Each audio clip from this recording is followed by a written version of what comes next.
of us have a chronic disorder such as high blood pressure or autoimmune disease.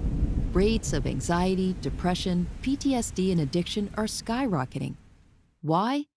The roots of these issues and more can often be traced to trauma, adverse childhood experiences, chronic stress, and ultimately, nervous system dysregulation.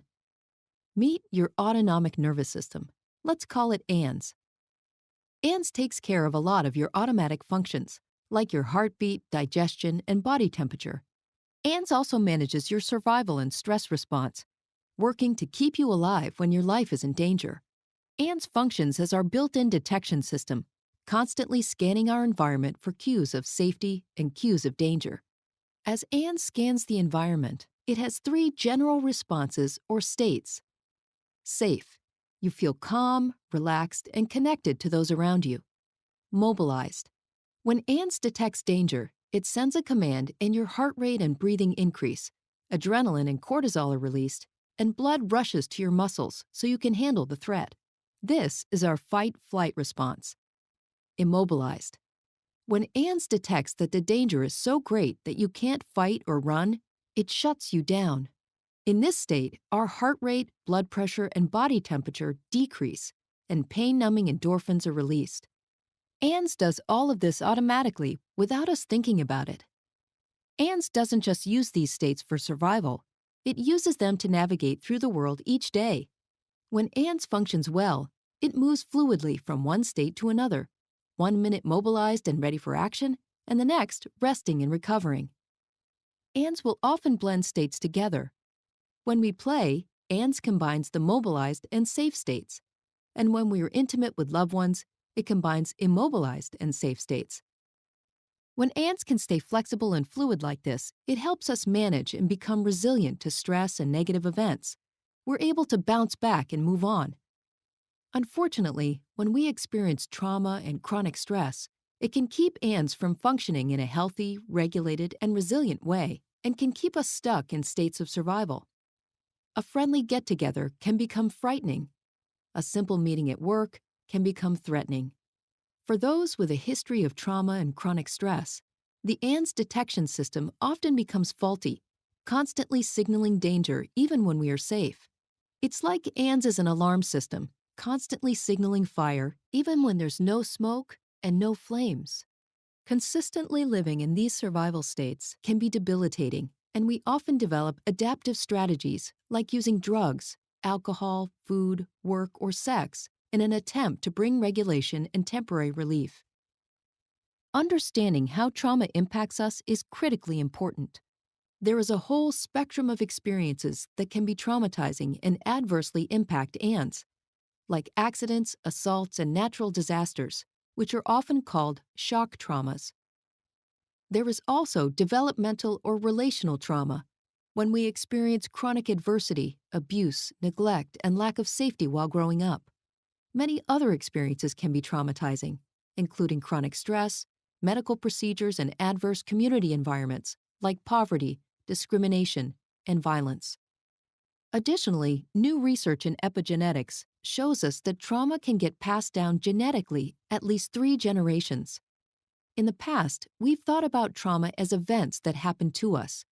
We now know that trauma is an experience, not an event. It's what happens inside of us as a result of what happens to us. It's our response to the event rather than the event itself.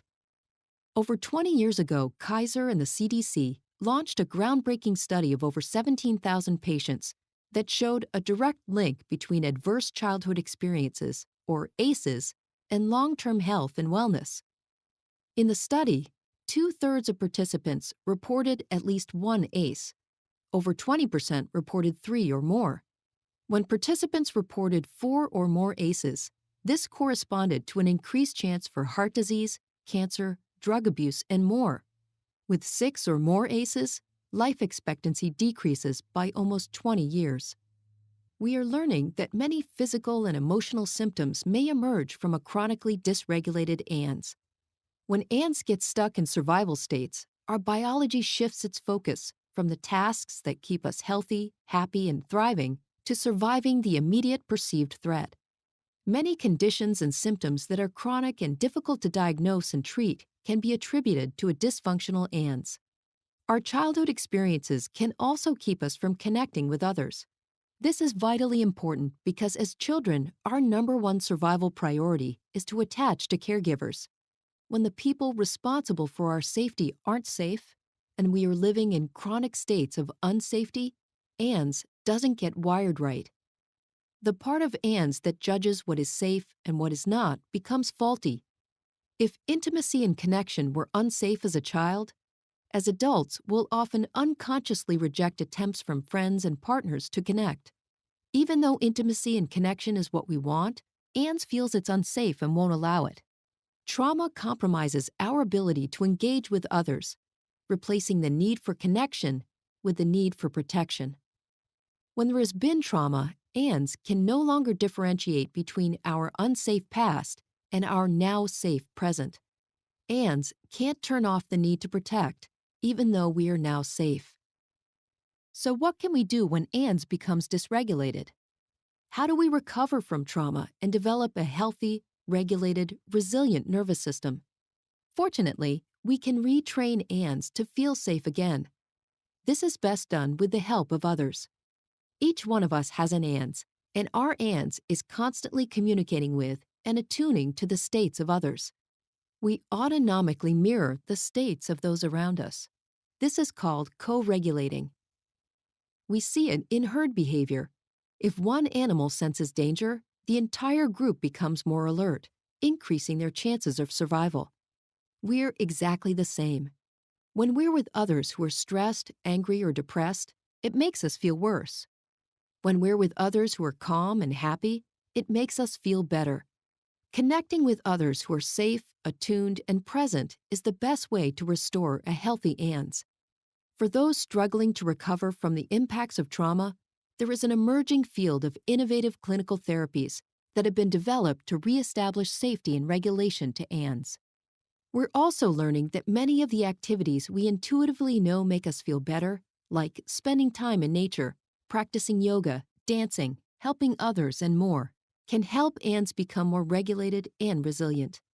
Healing from trauma and finding release from being stuck living in survival states comes as ANS becomes regulated, increases its capacity for resilience, and regains its flexibility.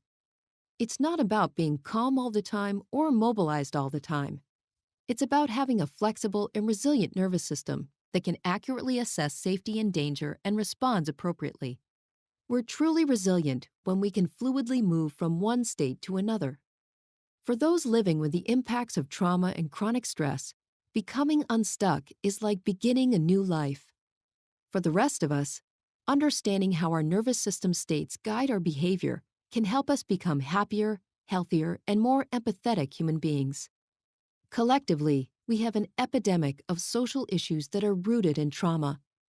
If we can do the work to heal past traumas and build healthy, regulated nervous systems as individuals, families, and communities, we can end the cycles that continue to reinforce our greatest challenges and create a safer, vibrant, and more connected world.